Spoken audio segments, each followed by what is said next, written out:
On October 28, 2019, Wayne Preston rolled into Hastings in a 1997 Chevrolet K1500 that sounded like a coffee can full of bolts, with 286,000 miles on the odometer, rust-eaten clean through both rear fenders, and a bench seat split wide enough to show yellow foam. She parked between a 3/4-ton diesel with chrome steps and a dealership demo pickup that still had temporary tags.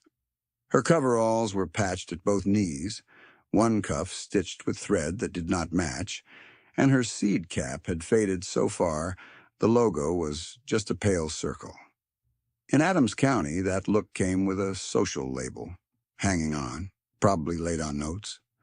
One weather event from an auction. Inside the equipment office, Trent Halverson looked exactly like the opposite theory. Pressed shirt, clean boots, new cap with the dealership emblem still stiff at the brim. He had a salesman's smile that stayed in place even when his eyes moved past people, to the numbers behind them. Wayne did not come for a machine that day, but he still gave her the same pitch he gave every stressed operator that fall, only slower. "You cannot farm modern acres with museum iron," he said, glancing toward the lot where her husband's 1961 Alice Chalmers D17 sat with one dead headlight and a hydraulic drip darkening the gravel. "Cash flow is leverage now. That old thing is costing you more than you think." Most people in town had already decided he was right.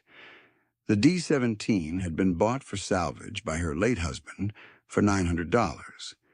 It had no practical resale value in their eyes, only embarrassment.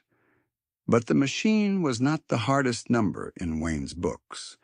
The hardest number was $412,780 in total liabilities, spread across operating notes, machinery paper, and a variable rate land mortgage that had just reset from 4.25% to 6.10%. Her monthly debt service, after the reset, had climbed to $7,184. Grain prices were not climbing with it. 3 days earlier, she had sat in a law office 2 blocks from the courthouse and learned exactly what she had inherited. The estate included 320 acres appraised at $1,184,000, which sounded secure until the attorney laid out liens, unpaid input accounts, delinquent taxes, and legal fees. On paper, value looked high. In motion, obligations moved faster. After costs to cure and transfer, she was effectively negative. 90 days. That was the deadline to bring delinquent payments current or face forced liquidation.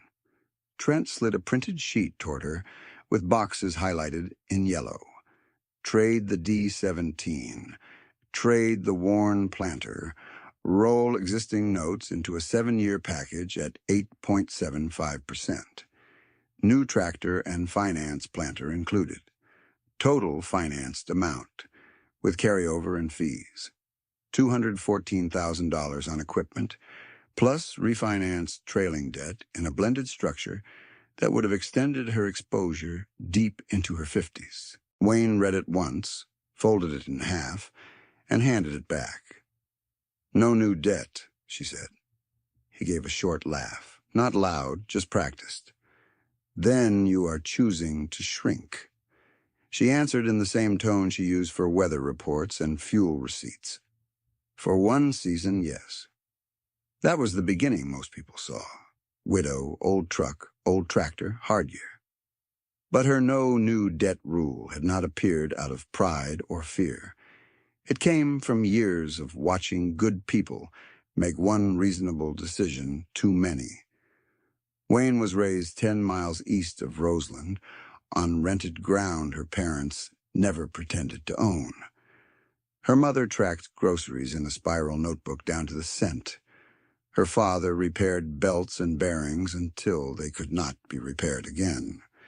When rates spiked in the late farm crisis years, neighbors vanished from fields almost overnight. She remembered one farm sale when she was 14. The auctioneer calling numbers in a voice too cheerful for what was happening. A couple standing by a machine shed while strangers bought the tools that had built their life. Her father did not preach after that. He did arithmetic at the kitchen table. If interest rose 2 points, their margin disappeared. If diesel rose 50 cents, their margin disappeared. If both moved together, there was no margin at all. By the second week of November 2019, Wayne had copied that same arithmetic method into her own ledger in block print. She married Caleb Preston at 25. He was not reckless.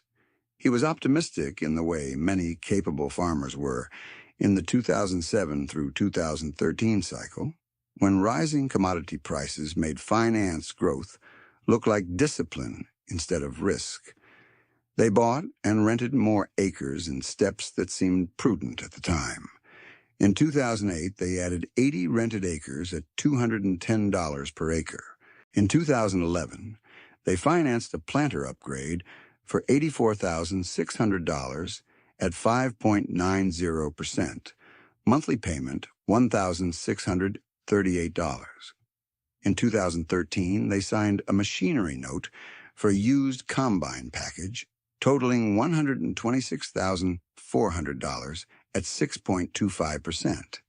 In 2015, drought cut yields and they carried operating debt forward rather than liquidating equipment into a weak market. In 2017, they refinanced portions of land debt into a variable structure at 4.25% to reduce short-term pressure.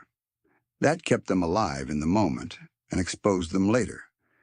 Caleb died after a sudden stroke in early autumn 2019, and the farm did not pause for grief. Input invoices still arrived. Fuel still needed cash. The mortgage reset when benchmark rates moved. Nothing in Wayne's files suggested fraud, foolishness, or laziness.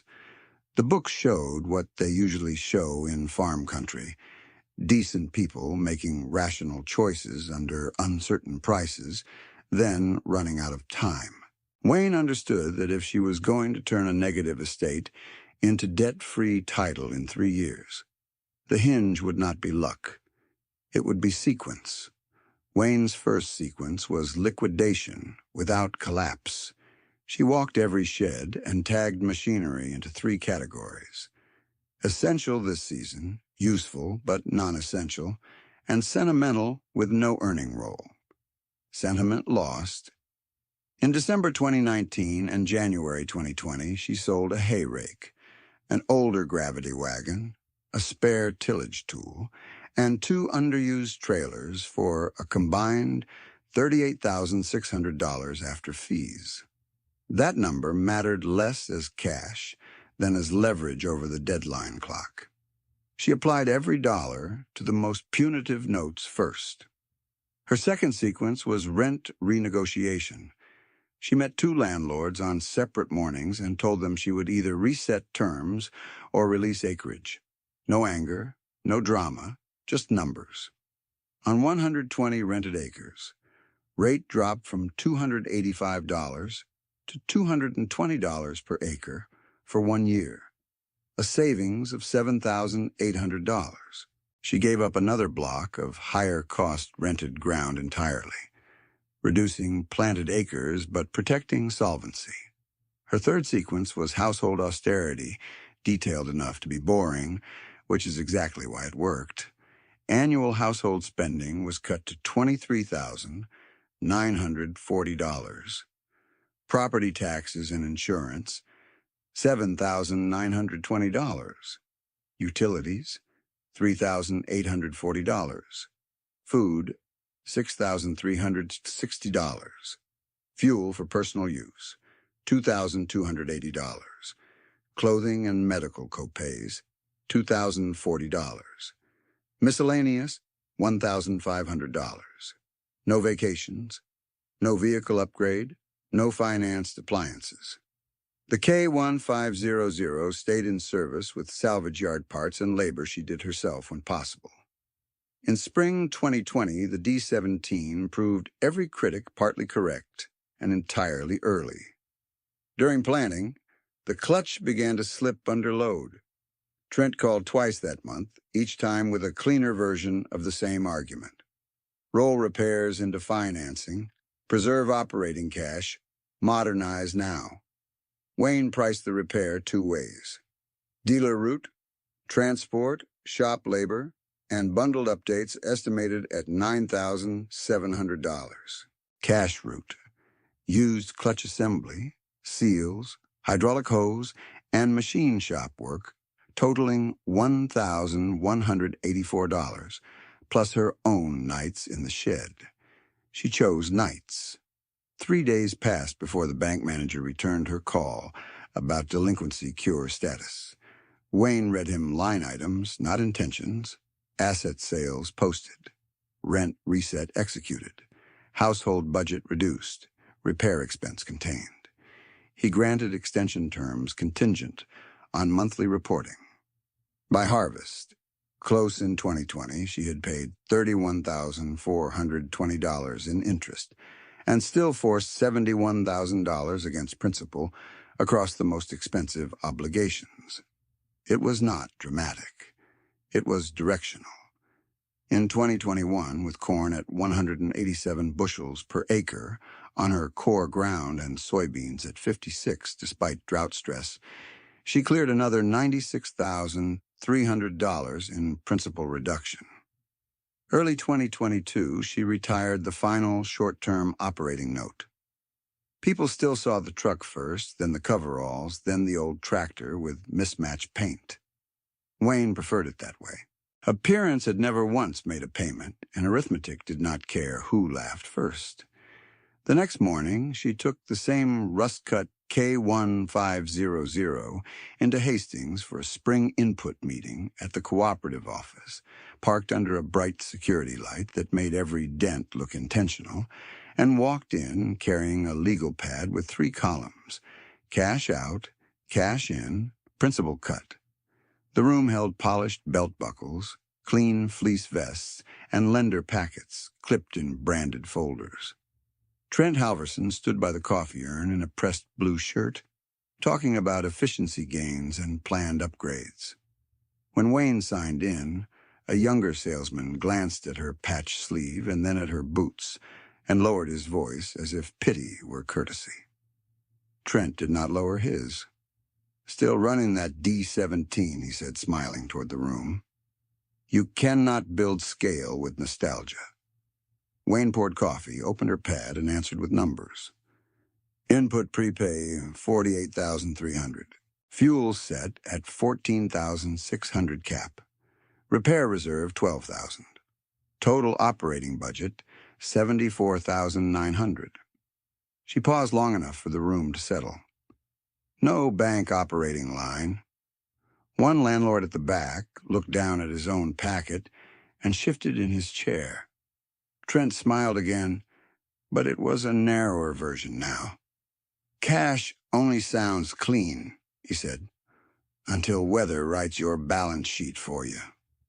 Wayne folded her pad shut and took a seat by the wall. She had heard better arguments and worse outcomes. When the meeting broke, she did not stay for hallway talk.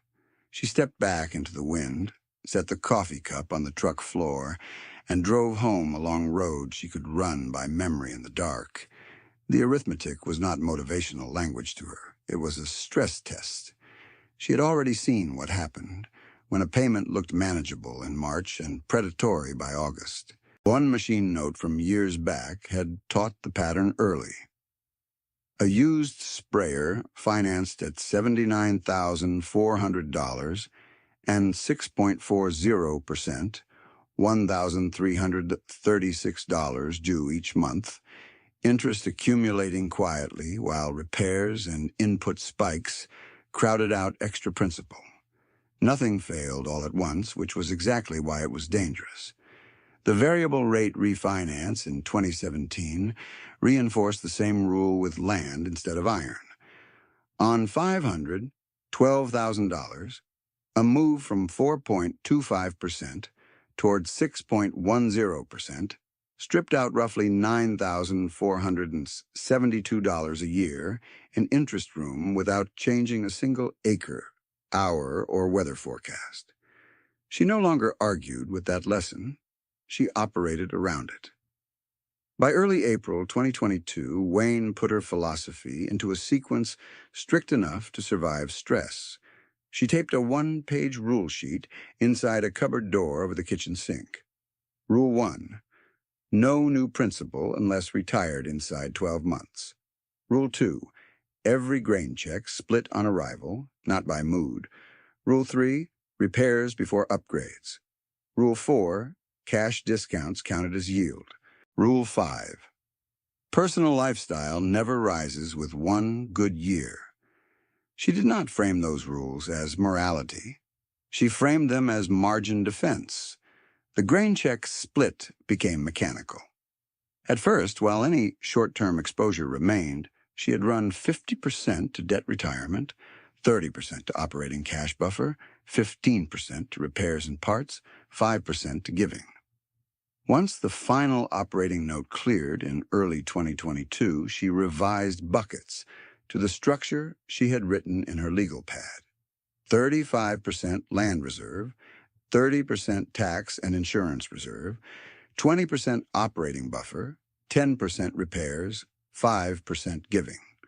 If a check came for $86,400, then $30,240 moved to land reserve that afternoon, $25,920 to tax and insurance, $17,280 to operating buffer, $8,640 to repairs, and $4,320 to giving. No debate. No exceptions because prices felt temporarily kind. She rewrote the front page of her ledger in darker ink after clearing the short-term note, not as a victory lap, but as a control panel. The 2019 line still carried the hard starting point. 320 acres appraised at $1,184,000, liabilities at $412,780, 90 days to cure delinquency. The 2020 line held the decisions that bought breathing room, $38,600 from non-essential machinery sales, rent reduced on 120 acres from $285 to $220, $31,420 interest paid, $71,000 principal cut. The 2021 line tracked execution under pressure. Corn at 187 bushels per acre, soybeans at 56, principal down another $96,300, household spending held at $23,940. First quarter 2022 was short and blunt. Final operating note retired, short-term debt at zero, reserve buckets enforced by written policy.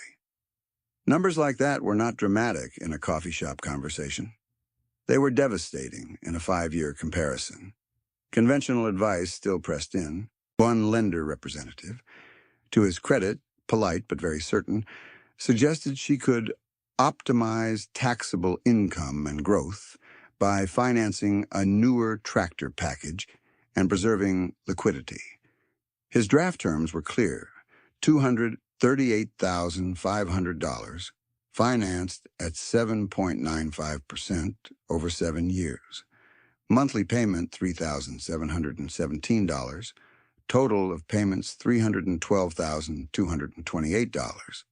Total interest $73,728 before insurance riders and service plans. Wayne asked one question. If diesel climbs another 70 cents and corn drops 90 cents, where does that payment come from? He answered with projected efficiencies and acreage expansion assumptions.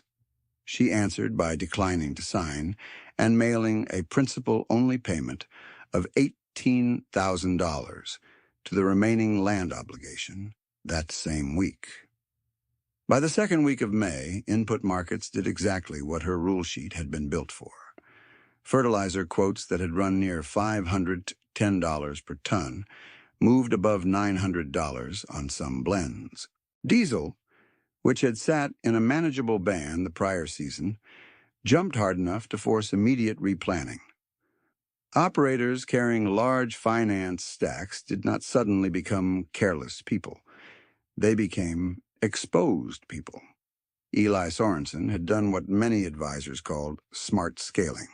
He carried an equipment stack totaling $1,020,000, layered across a primary note, and two shorter tranches tied to precision upgrades.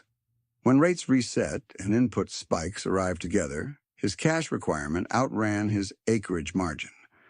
By harvest, he lost 640 rented acres he had built over a decade. He cried once in private near the dryer pad, then kept loading trucks until the contract ended. Marta and Joel Vance were careful, hard-working, and early to every field edge, the sort of couple neighbors trusted with keys and calving checks. Their debt load, $780,000 across variable-rate land exposure, and machinery did not look reckless in good commodity years. In the squeeze, good years stopped. Payment schedules did not. They liquidated machinery first to protect land, then still could not bridge the gap and exited ownership. Nolan Pierce, younger and determined, carried $460,000 tied largely to high-interest operating debt accumulated through 2 thin seasons and a bad hedging window.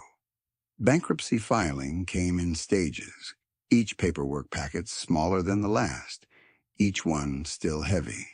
Wayne did not lecture any of them. She sent labor. She offered empty bin space at no charge for 30 days so Eli could time a better sale on one corn lot. She helped Marta and Joel move records and tagged parts before auction so they could capture better lot pricing. She sat with Nolan for 2 evenings and built a weekly cash calendar that separated fixed necessities from deferrable expenses. Her line remained strict. No new principle she could not see clear inside 12 months. But strict did not mean cold. Through June, that discipline looked ordinary from the road and relentless from the kitchen table. She reconciled invoices at night with a calculator, then checked field moisture before dawn. She still wrote vendor due dates by hand, even though the Coop portal had digital reminders. She still kept 2 envelopes in a drawer marked Parts Now and Parts Can Wait, because delay decisions made in calm hours cost less than decisions made under breakdown stress. When neighbors compared notes at the scale, the divide was no longer ambition versus caution. It was fixed obligations versus optional moves. Wayne kept choosing optionality. Summer 2022 brought the hinge no one at the cooperative meeting had predicted. At a county auction outside Junkyard, Lot 47 rolled in late. A 1974 John Deere 443. One owner for most of its life, 8,900 mile, 12 hours on a replaced meter, cab interior rough but complete, engine notes steady under load, and service records in a plastic binder stained with grease. Dealers circled it first, then peeled away when bidding crossed 10,000 because everyone expected a younger operator to push with borrowed money. Wayne stood near the back fence in faded coveralls, seed cap still blank with sun, and raised her card at $12,400. Hammer fell. Cash purchase. That was where people assumed the old story would repeat. Machine bought cheap and then consumed by repairs. She priced the repair path with the same 2-column method that had carried her through 2020. Dealer refurbishment quote for drivetrain, hydraulic refresh, and electrical corrections, $41,000 with financing option at 8.20%. Her own plan, parts at $3,860, including clutch kit, hydraulic pump rebuild components, hoses, wiring harness sections, filters, fluids, and 2 tires purchased from a neighbor who had switched sizes. Labor, hers nights and Sundays. She tracked every receipt in a spiral notebook and wrote the running total on the front cover with a marker. $1,140. Then $2,780. Then $3,421. Final, $3,860. Machine back to field ready without a loan packet in sight. 3 nights after the auction, the bank manager called to confirm receipt of her latest principal transfer and asked, almost casually, whether she intended to draw an operating line for fall fertilizer despite market volatility. Wayne read her balances from the ledger. Operating buffer, $119,300. Tax and insurance reserve, $88,000. Repair reserve, $33,700. Land reserve, $206,400. No line requested, she said. He paused, then answered with professional restraint that still sounded like surprise. Understood. We will mark your file accordingly. External contact resolved. No further request from the bank that season. By the first week of August, she made the next move that separated survival from accumulation. A retiring couple offered 80 adjacent acres at $5,900 per acre, total $472,000, with a 2-year seller contract at 4.00%, simple interest on declining balance, annual payments due post-harvest. Many operators would have financed longer and lower annual burden. Wayne chose compression. She put $180,000 down from land reserve, scheduled 2 aggressive payments, and projected payoff in 18 months if yields stayed near trend.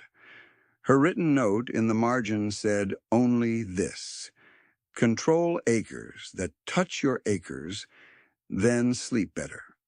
She told no one until paperwork cleared and the first payment posted. Then she went back to routine. Field checks, parts wash, grain marketing calls, reserve transfers on check day. Trent continued making rounds with glossy packages and rate sheets that treated debt as neutral fuel. Wayne continued declining with the same short answer she had used since late 2019. The conflict never became theatrical because both of them understood the stakes too clearly. He sold momentum. She bought time and title. The appearance never changed. The K1500 still rattled over county roads with rust flaking off the tailgate lip. The D-17 still handled auger duty with mismatched paint and one old weld visible near the loader mount. Wayne still bought gloves on sale and patched cuffs instead of replacing coats. But by late harvest, her structure had shifted from defense to quiet leverage, rooted in owned ground, reserves, and optionality. People who judged wealth by polished hoods were still reading the wrong balance sheet. October 27th, 2022 came down cold and clear over Adams County, and Wayne carried that day's mail straight to the kitchen table before she even took off her boots. Chaff still clung to the seams of her sleeves. She set out 3 ledgers, 2 deposit envelopes, a seller contract folder marked 80 adjacent, and the yellow rule sheet she had taped by the pantry door in April. She did not open with optimism or dread. She opened with sequence. Cash out, cash in, principal cut. If those 3 columns still agreed with each other by midnight, fear did not get a vote. The first envelope held a $94,700 grain check and a carbon copy from the elevator scale ticket. She wrote the split exactly the way she had promised herself after the operating note was retired. 35% to land reserve, 30% to tax and insurance, 20% to operating buffer, 10% to repairs, 5% to giving. Her pen moved without hesitation.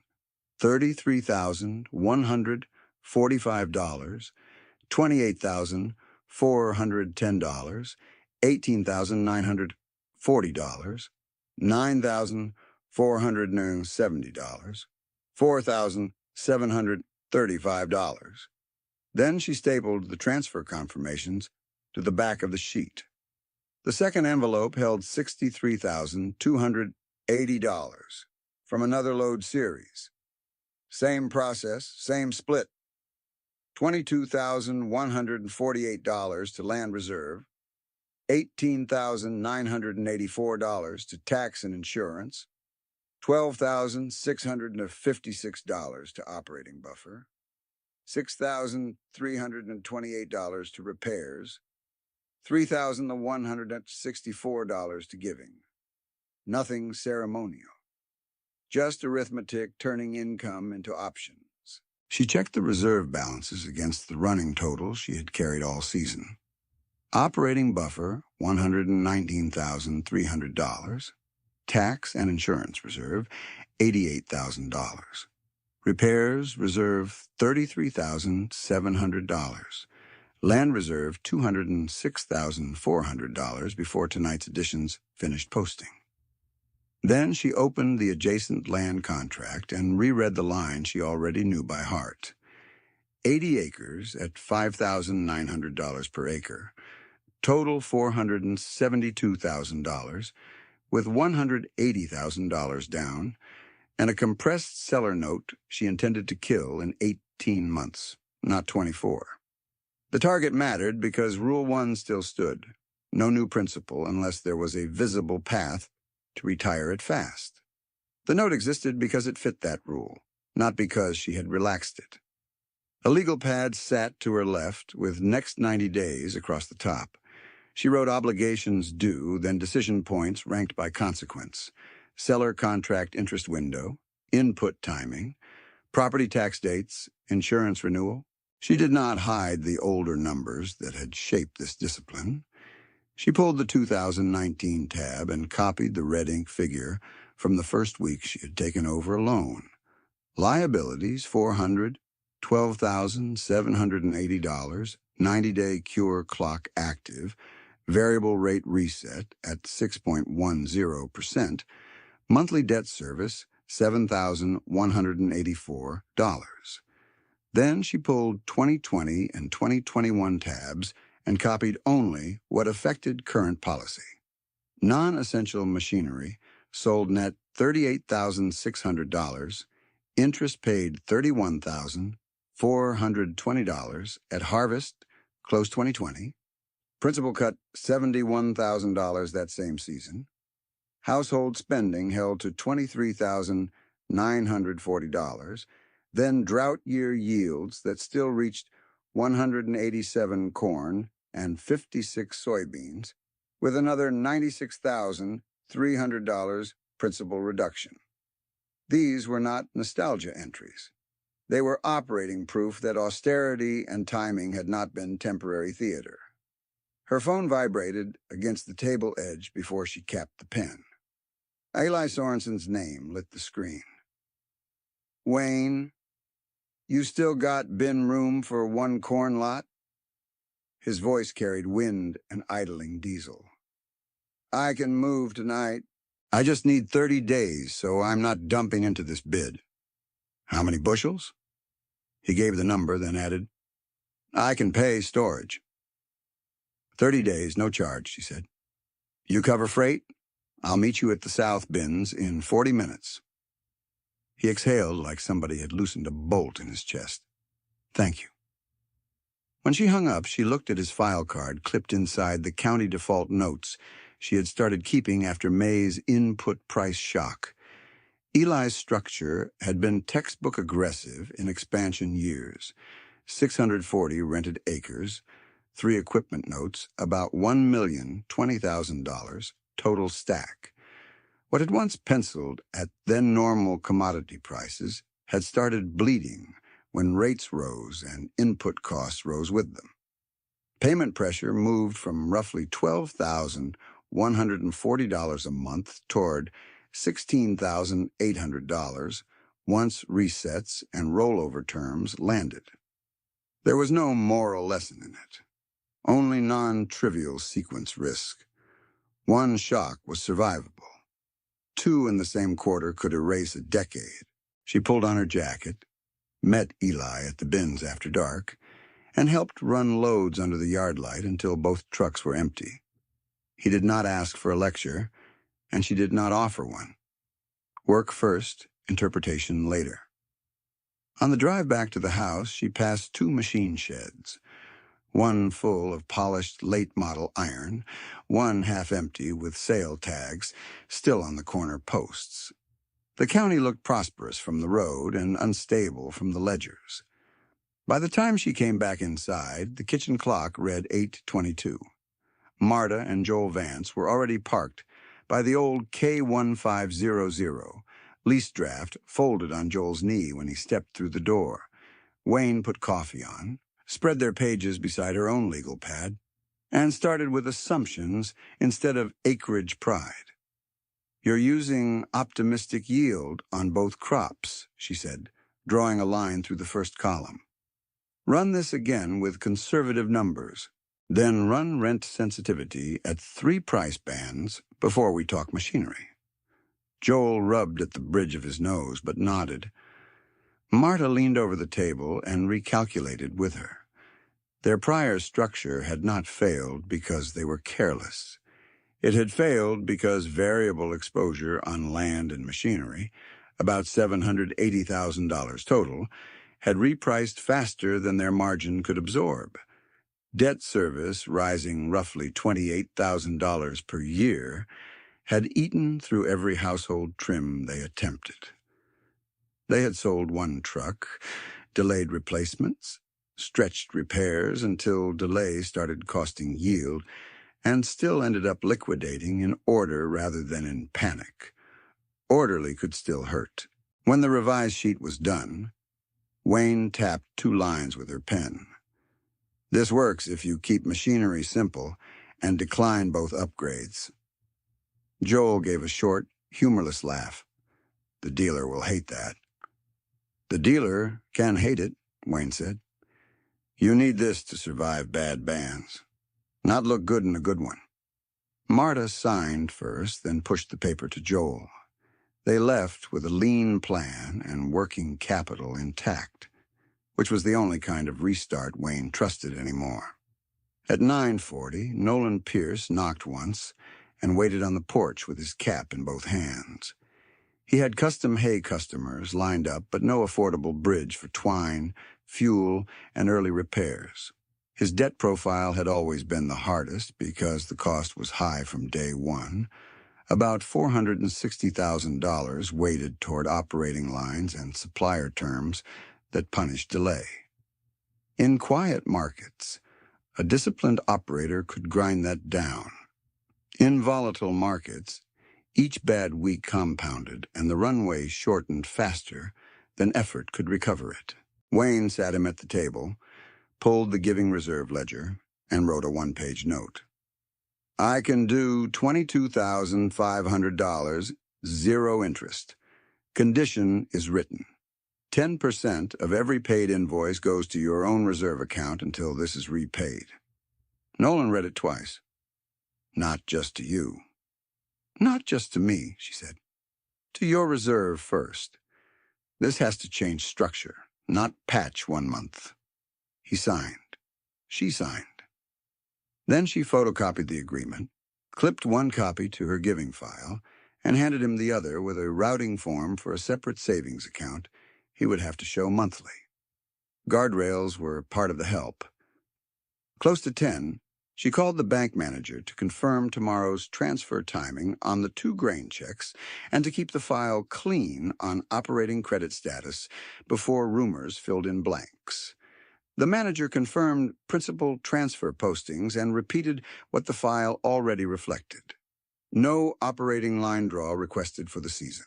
Wayne thanked him, wrote the call time in the margin, and placed the phone face down. She had heard the lender side all afternoon at the cooperative office.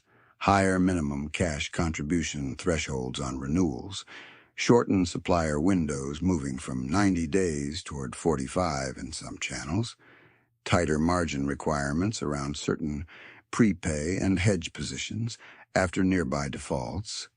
None of it was personal. All of it removed liquidity from farms with heavy fixed obligations. She could still feel the tone from that meeting in Hastings.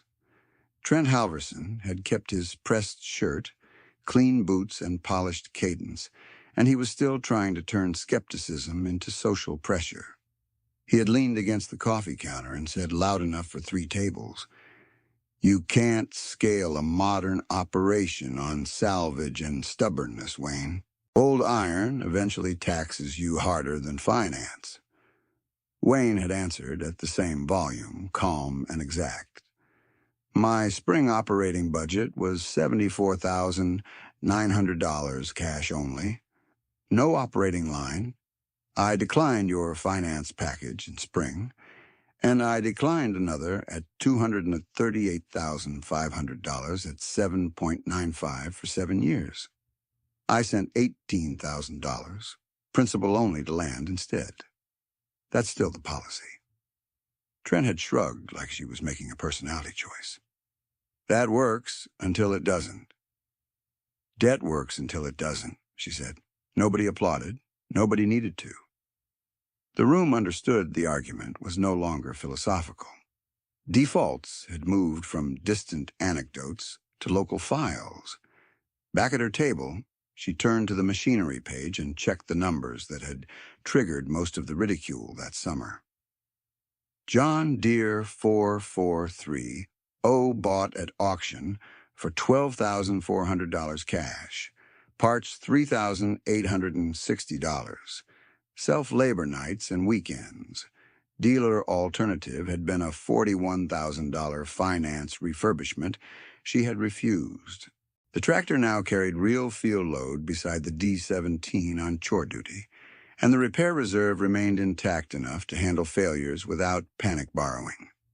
Her father's repair-first instinct and her mother's rule-sheet discipline had finally fused into one operating method: keep core machinery functional, keep cash flexible, and never let convenience debt rename itself as necessity.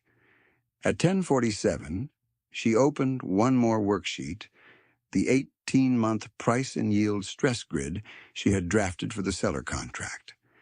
She ran 3 price assumptions and 2 yield bands against current obligations. At corn, $5.10, and soybeans, $12.30, with average yields. Scheduled seller note payment cleared with reserves preserved. At corn, $4.60, and soybeans, $11.20, payment still cleared by delaying non-critical upgrades and trimming prepay exposure. At corn, $4.20, and soybeans, $10.40, she would not force acreage risk. She would preserve liquidity, service interest, and push principal on the next cycle. The critical shift was not higher prices or lower prices. It was optionality. Debt no longer dictated every timing decision. She wrote one line at the bottom of the page and underlined it once. Pay for control, not appearances. Midnight approached quietly. She closed the ledgers, clipped tomorrow's bank slips together, and switched off the kitchen light. On the porch, the yard lamp washed over faded orange on the D-17 and cleaner green on the restored 4430 parked beside it. Same patched coveralls on her shoulders. Same cap bleached pale by sun. Same truck rattling at idle when it started cold. From the road, a stranger could still read decline into every visible object. From the table she had just left, the structure read differently. Short-term operating debt at 0. Reserves assigned by rule. Core machinery upgraded with cash and labor. Adjacent land under a compressed contract with a defined payoff path. She had not escaped pressure. She had redesigned exposure. And that made the difference between waiting for terms and setting them. She stood on the porch a minute longer, looking at the 2 tractors under the yard light, then went back inside and wrote one more line in the margin beside tomorrow's bank slips. County liquidation, Hastings, clerk window opens at 9. By the second week of November 2022, the hearing room at the county building was full before the posted start time, because land and machinery liquidations had become a grim kind of public education. People came for bids, but they also came to measure risk in real time. Trent Halverson stood near the back rail in a clean jacket, talking quietly with 2 lenders and 1 dealer representative. Wayne came in alone, carrying a plain manila folder and the same legal pad she had used for 3 years. The clerk called the file tied to the inherited liens, delinquent taxes, and final closing costs that still sat between her and clean title. The total required to settle in one movement was $486,000.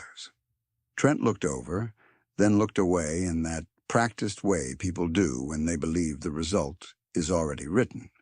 He said, not loudly, but loud enough for the second row, "Old tractors do not build modern balance sheets." Wayne walked to the counter, took out a certified check, and set it flat on the wood. Amount $486,000. Payable exactly as ordered by the filing. No partial structure, no extension request, no rollover terms. The room did not go silent all at once. It went quiet in pieces.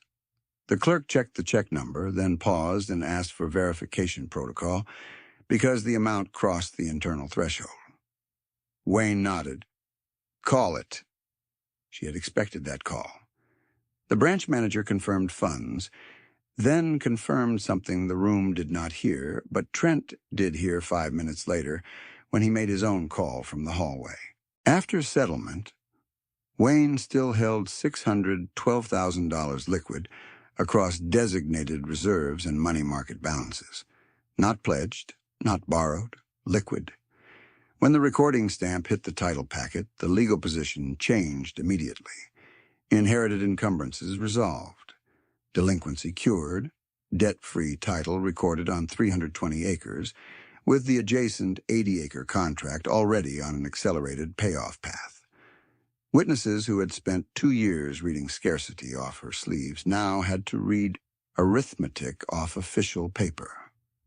Trent came back in, expression controlled but thinner than usual. He did not argue with the number. He asked one question that sounded less like sales and more like reevaluation. "You did this without restructuring?" Wayne closed her folder. "Without new long debt." That was the reveal. No dramatic speech, no revenge line, just a certified check and a verified balance. Before we go any further, if you want to know how plain arithmetic can reverse a foreclosure clock, subscribe and stay with this story, because the next phase is the part most people never model. 3 days after the filing, Wayne sat at the same kitchen table with 4 envelopes and 1 legal draft for a new account labeled Preston Field Fund. She moved money the same way she always had, by rule instead of mood. The giving reserve had accumulated check by check at 5%, and she added a discretionary transfer from liquid balances now that title risk was gone.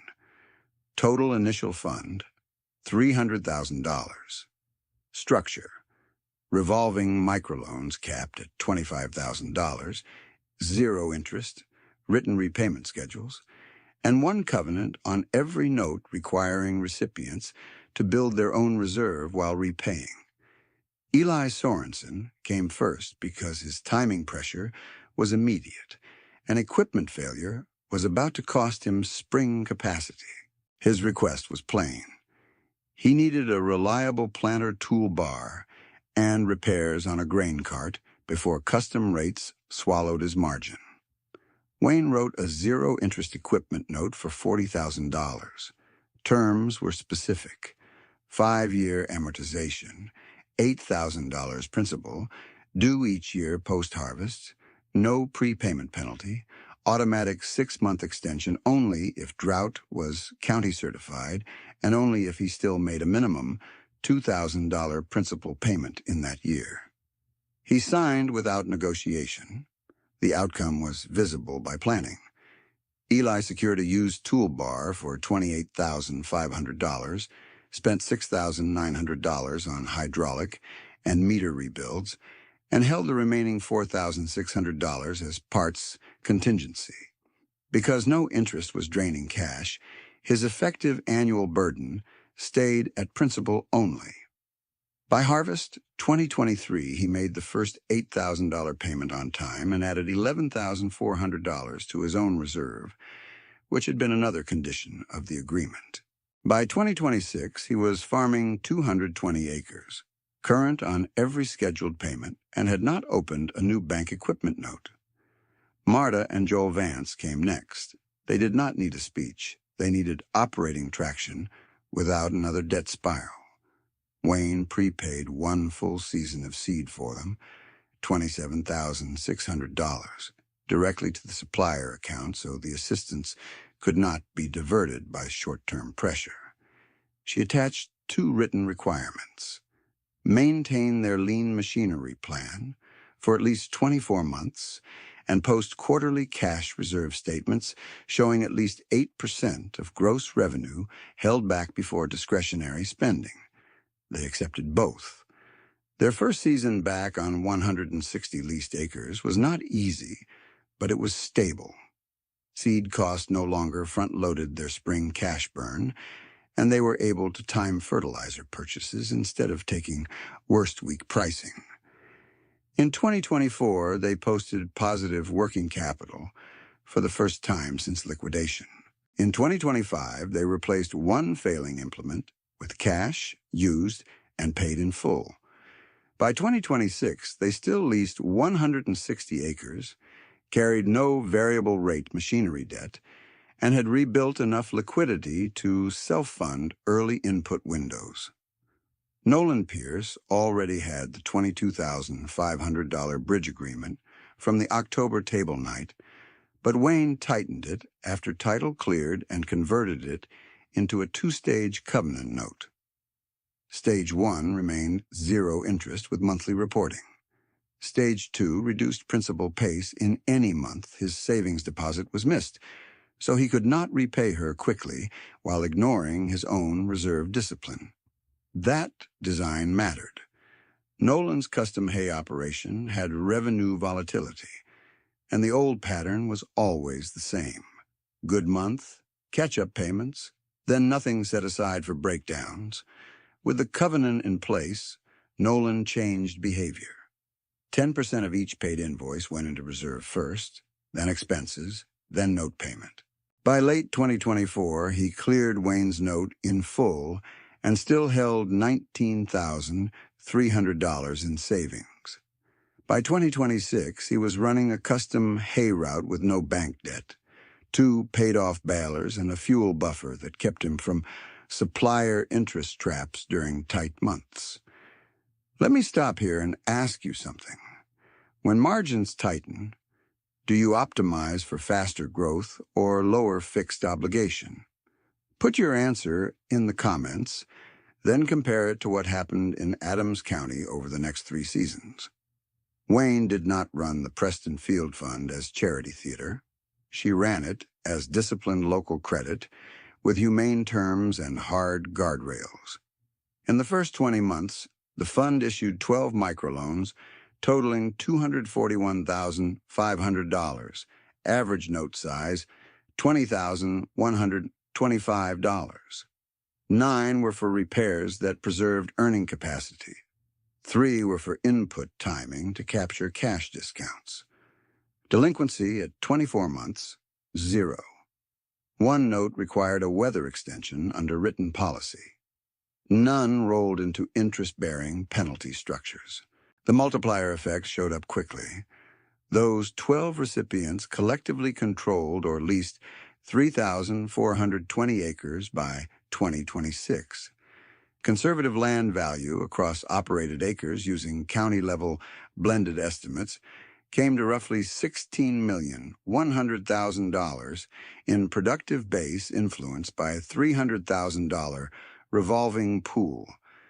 That is not a claim that the fund created all that value. It is a claim that stable, low-friction credit, prevented avoidable erosion, and kept working operators in motion long enough to recover. The deeper examination sat in Wayne's ledgers, and she eventually let the numbers be copied line for line because debate had become abstract while the arithmetic was concrete. 2019. Estate inherited with 320 acres, appraised at $1,184,000, liabilities $412,780. Variable rate mortgage reset from 4.25% to 6.10%. Monthly debt service $7,184. Cure deadline 90 days. 2020. Non-essential machinery sales, net $38,600. 120 rented acres, renegotiated from $285 to $220 per acre, saving $7,800. Household spending held at $23,940. Interest paid $31,420. Principal reduction $71,000. 2021. Yields 187 bushels corn and 56 soybeans, despite drought stress. Principal reduction $96,300. No lifestyle expansion. Early 2022. Final operating note retired. Short-term debt zero. Reserve buckets enforced by policy. Mid-2022. John Deere 4430 purchased for $12,400 cash. Repairs $3,860 parts, and self-labor versus $41,000 dealer finance path. Adjacent 80 acres contracted at $5,900 per acre with compressed seller terms. November 2022. Certified check $486,000, clears inherited liens, taxes, and closing costs. Debt-free title recorded. Post-settlement liquidity, $612,000. 2023 through 2024, seller contract retired in 18 months. No new long-durations machinery. Debt opened. Giving reserve formalized into $300,000, Preston Field Fund. By 2026, the balance sheet was plain. Acres controlled free and clear, 400. Conservative land equity valuation, $1,900,000 to $40,000. Short-term debt, $0. Long-term bank debt, $0. Operating model, cash budget, reserve buckets, repair first machinery policy, capped giving pipeline with repayment covenants. If you are learning something from this, tap like and share it with one producer who is being sold a payment schedule as if it were a strategy. The irony in Trent Halverson's arc was not cruel, just instructive. Default rates eventually forced his dealership to cut its financing first model. He said so himself at a winter vendor meeting where he admitted assumptions had failed under rate volatility. By 2026, he had retired from retail floor sales and was brokering used equipment on commission, quieter in tone and much more interested in total cost than monthly payment optics. He was not ruined. He adapted. Wayne did what she had always done after a large day. She went back to routine. She moved grain. She reconciled invoices. She patched workwear instead of replacing it. The 1997 K1500 still carried rust through both rear fenders. The bench seat was still cracked. The D17 was no longer a punchline machine by then. She had painted it, fixed the leaks that mattered, and kept it on auger and chore duty beside the restored 4430. Subscribe for more stories where numbers, not appearances, decide who lasts. In the comments, write the one expense category you would cut first if rates move 2 points against you. Share this with the quiet operator in your county who still drives the oldest truck in the lot, because that may be the person who understands risk best. At dusk, the junkyard tractor sat clean beside a paid-off grain bin, and the books inside the house said what the road never could. Wayne Preston owed nobody. She stood in that sentence for a few quiet breaths, then walked back into the house, opened the manila folder from the clerk window, and finished the last administrative step she trusted more than celebration. She copied the stamped lien release number, the tax clearance receipt, and the title recording reference into the master ledger, then placed the originals in a fireproof box and drove them to the bank vault before closing. The branch manager signed the custody log, gave her a duplicate receipt, and asked whether she wanted to open a new credit line now that her collateral position had improved. Wayne declined in 6 words. No line. Deposit only. Same policy. External contact closed. Physical evidence stored, indexed, and verified. The next morning, she sat at the kitchen table with the Preston Field Fund ledger open and entered the first full post-title allocations. Fund principal remained $300,000. Outstanding notes: Eli, $40,000. Nolan, $22,500. Seed prepay grant to Marta and Joel, $27,600 already, remitted and receipted to the supplier account. Available revolving balance after pending disbursements and reserves, $209,900. She wrote each covenant beside each note in darker ink than the amount, because she had learned long ago that people rarely fail from one large mistake. They fail from skipped structure. By the first week of December 2022, she added a 1-page annual reporting sheet for every recipient: gross revenue, fixed obligations, reserve balance, and whether any payment delay was operational or discretionary. Eli's path was the first real test. He entered 2023 with 220 workable acres after losing the 640 rented acres tied to his prior expansion cycle, and his operating math looked fragile but recoverable if machinery stayed upright and rent stayed flat. The zero-interest $40,000 note removed what would have been roughly $3,200 to $4,600 in annual interest drag under local equipment terms, depending on lender structure and fees. In March 2023, he posted his first quarterly statement. Reserve account $3,820, no missed vendor dates, planter repair complete under budget. In November 2023, he made the required $8,000 principal payment. In 2024, he made another $8,000 plus an extra $2,500 after a stronger corn sale. In 2025, he paid $9,500. By harvest 2026, his remaining balance was $12,000, current and documented, and his reserve account sat at $26,440. The more important number was less visible from the road.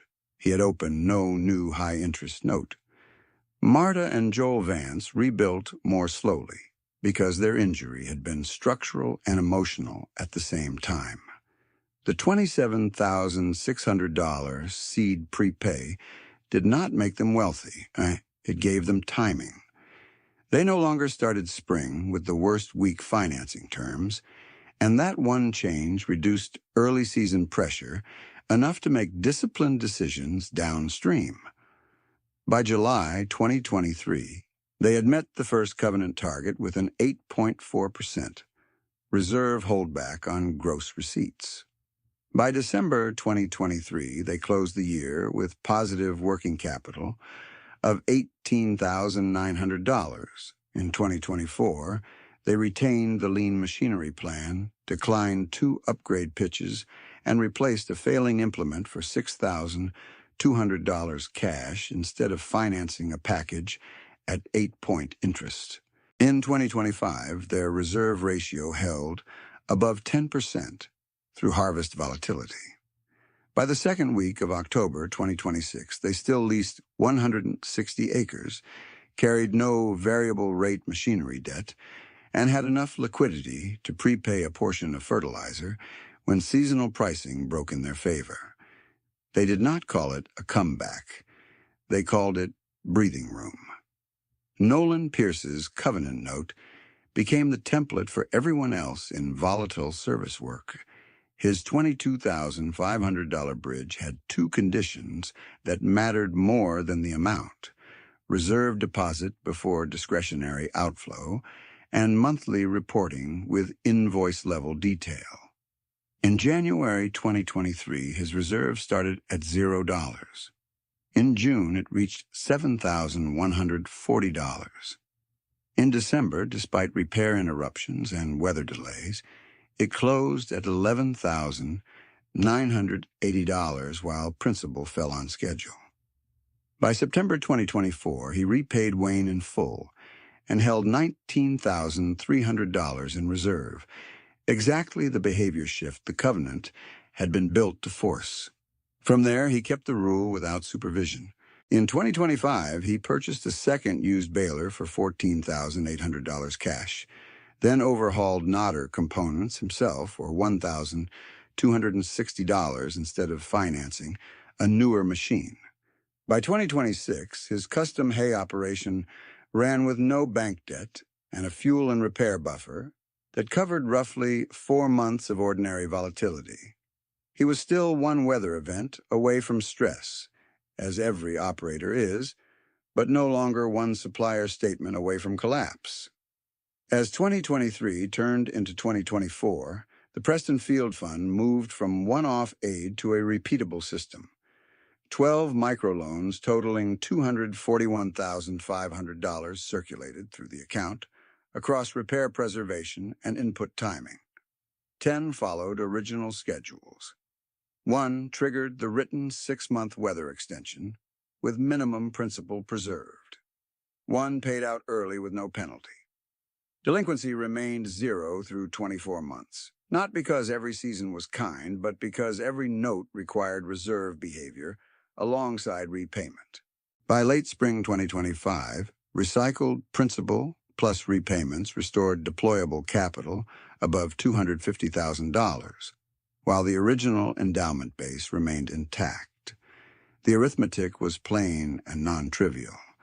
A controlled pool with strict covenants prevented forced cost borrowing at the exact moments that had historically broken otherwise competent operators. Trent Halverson watched that shift from closer range than most people realized.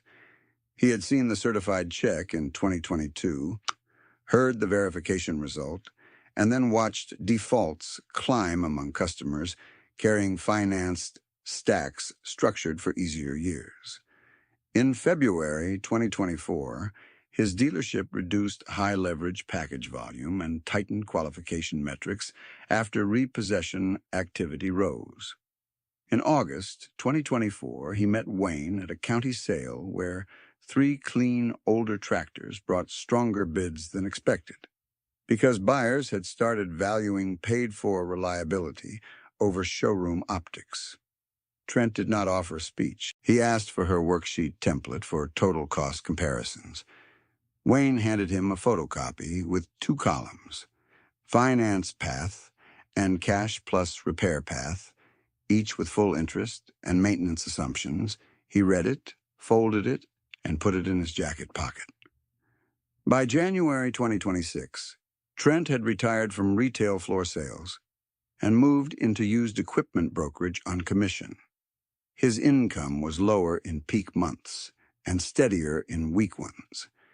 He began advising younger operators to price full-cycle ownership instead of monthly payment comfort. He still wore clean boots, still kept his paperwork crisp, and still believed modern machinery had a place when cash flow truly supported it. The difference was that he no longer treated debt as default strategy. He treated it as conditional tool. His resolution was neither downfall nor triumph. It was recalibration. By the first week of November 2026, Wayne's own operation had settled into the kind of routine that outsiders mistake for stagnation. The 1997 K1500 still started rough on cold mornings, still carried 286,000 miles in climbing, and still had rust through both rear fenders. She had repaired the bench seat tear with durable canvas rather than replacing the interior. Her coveralls remained patched because fabric costs less than image.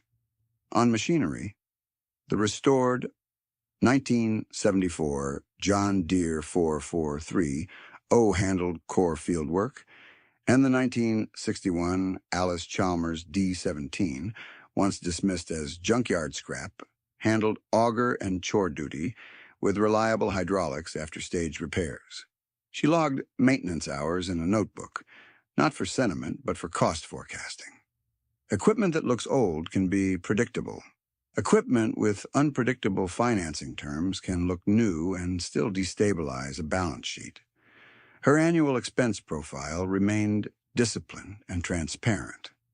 Household spending moved from $23,940 in the hardest years to $27,180 by 2026, largely from insurance and healthcare inflation rather than lifestyle expansion.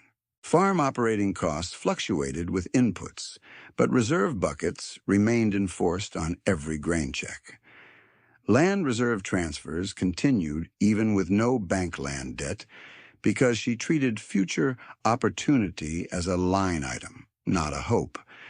Giving reserves stayed active at 5%, with discretionary additions only after taxes, insurance, and repair buffers were fully funded. She preserved conservative land valuation at roughly $1,940,000 on 400 acres to avoid making decisions on peak paper optimism.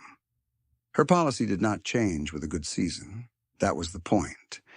Every named life in this story found a defined place by the end of 2026. Eli Sorensen farmed 220 acres, current on his zero-interest note, with a growing reserve and no new equipment financing. Marta and Joel Vance leased 160 acres, maintained positive working capital, and kept fixed obligations low enough to survive ordinary price bands. Nolan Pierce ran a debt-free custom hay operation with 2 paid-off balers and documented savings discipline. Trent Halverson brokered used equipment, openly modeling total cost instead of payment optics.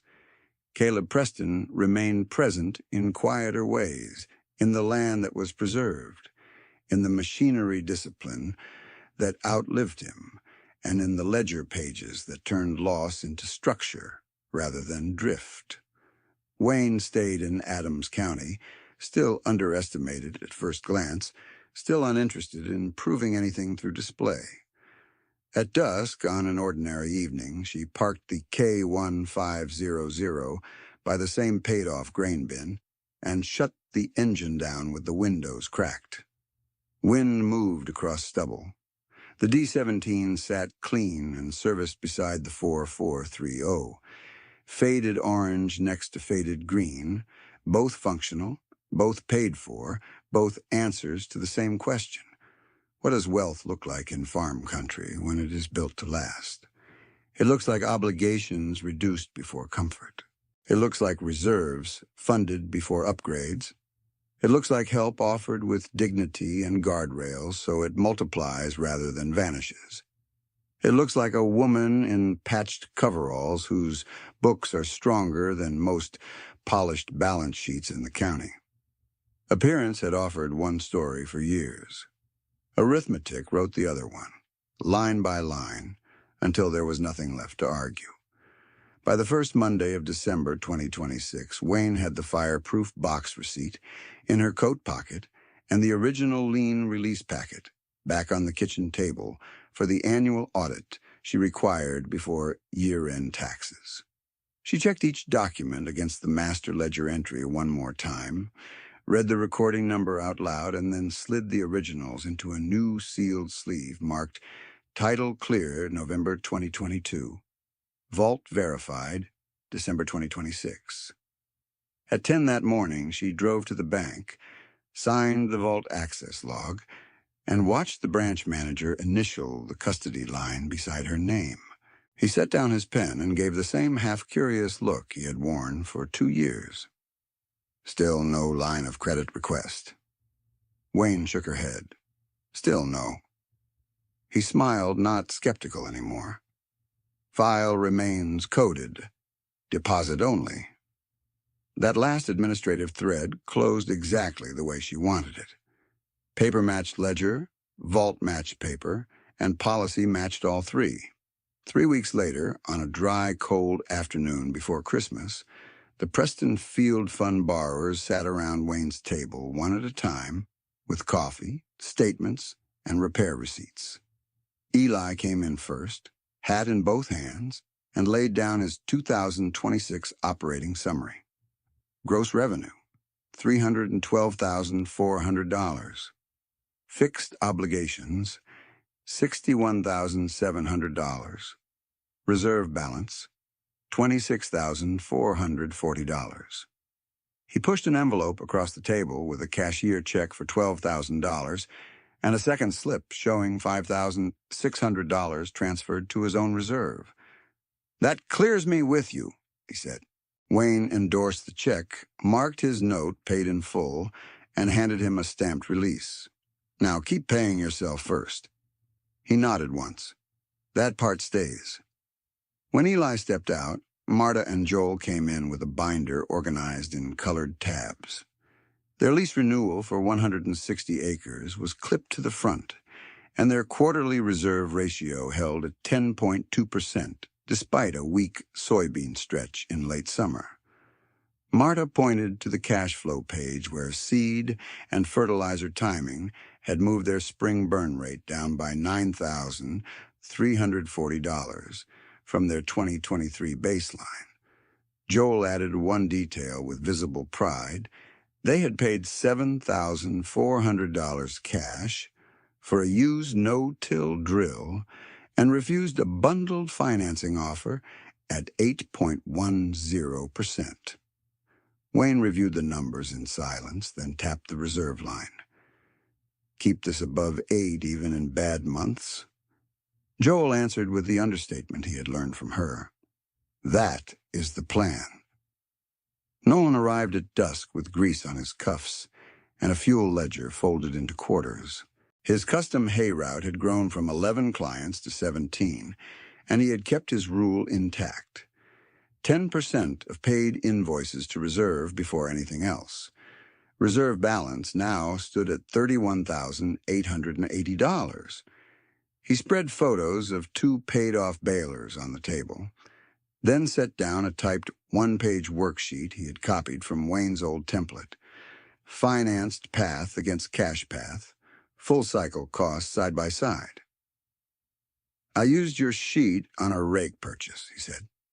"Saved me about $4,200 over 3 years. Wayne looked up. "Then it did its job."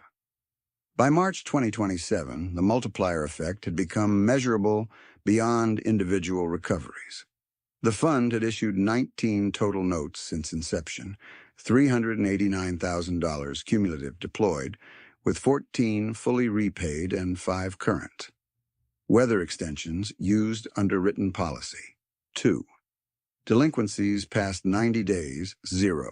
Because principal revolved and covenants forced reserve behavior, the same initial $300,000 pool kept protecting working operators from high-friction debt at the moment they were most exposed. The 19 recipients collectively farmed or serviced 4,980 acres by that spring, with a conservative productive asset footprint near $23,400,000 when land control and essential paid equipment were combined. The fund had not created that entire value. It had prevented avoidable loss long enough for discipline to compound. Trent Halverson's resolution arrived without drama at a consignment lot outside Hastings in July 2027. Wayne was there to inspect a used grain cart for one of the fund applicants. Trent was there in a different uniform now, brokerage clipboard instead of dealership branding, sun-faded cap, boots finally marked by real lots and gravel. He walked over, glanced at her worksheet, and gave a short laugh at himself. "I used to sell monthly payment comfort," he said. "Now I start with total ownership cost and exit risk." Wayne kept her eyes on the tire sidewall date code. "Better order of operations." He nodded. "I was hard on you in 2019. You were selling what you believed." He took that in, then pointed toward a younger broker checking serial numbers near the fence. "That kid was in the co-op room the day you read out your cash budget. He told me later that was the first time he heard someone decline credit without sounding scared. He changed how he underwrites his own deals." The loaded looks from that spring meeting had finally paid off in plain language. The younger salesman, who had lowered his voice out of pity, never gave a formal apology, but he began sending Wayne and other operators used equipment lists with full repair histories instead of glossy upgrade packets. Trent, for his part, did not collapse and did not posture. He adapted his business model, accepted lower commission peaks, and by 2028 had a stable brokerage practice built on smaller margins and fewer repossessions. By harvest 2028, Wayne's roll call was complete and specific. Eli Sorensen farmed 240 acres now, all under rent terms he could service at conservative prices, and maintained a 6-month operating reserve without a bank machinery note. Marta and Joel Vance renewed their 160-acre lease again, added a second-year apprentice from the county ag program, and kept fixed obligations low enough to survive a 2-point rate shock scenario on paper before signing anything. Nolan Pierce expanded to 21 hay clients, carried no bank debt, and kept enough liquid cash to replace one major component without borrowing. Trent brokered used equipment across 3 counties, often advising young operators to buy one class older and pay cash for repairs. Caleb Preston remained where the story had always kept him, in the structure Wayne refused to abandon. The Alice Chalmers D-17 he bought for $900 as salvage still worked auger and chore duty after staged repairs, painted now but not polished, with its old weld visible near the loader mount like a signature. The 1974 John Deere 443 still carried core field load with maintenance logged to the hour. The 1997 K1500 still rattled into town with rust through both rear fenders and a canvas patch on the bench seat. Wayne finally replaced the windshield in 2028 after a long crack reached her line of sight, paid cash, and drove it home the same day. The faded seed cap with the vanished logo remained on the same nail by the door. In January 2029, she met with the same attorney who had read the estate file in 2019 and updated her own transfer documents. No spectacle, just continuity. Conditional inheritance language requiring any future heir to demonstrate 3 consecutive years of reserve discipline before controlling land decisions. Assets listed at conservative values. No forced liquidation triggers. No cliff-edge deadlines hidden in fine print. The legal architecture now matched the operating philosophy she had proven. At dusk that evening, she walked from the house to the bin site while the dryer fan wound down. Paid off bin, paid off ground, paid off machines. Not because weather had been kind every year, not because she had guessed markets perfectly. Because she had reduced fixed obligations faster than volatility could weaponize them. Then used surplus to lower risk for other people with covenants strong enough to hold. If wealth had a costume in Adams County, it still looked like polished paint and new pickups. Wayne never wore that costume. She wore patched coveralls, drove a truck most people had stopped seeing, and kept books that could survive bad years without selling the future. The county had watched both stories run side by side for a decade and learned which one held. The final image stayed practical. Orange and green tractors cooling beside a paid-off grain bin, ledger closed on the kitchen table, vault receipt filed, and one woman in a faded cap locking the shop door on land that owed nothing to anyone.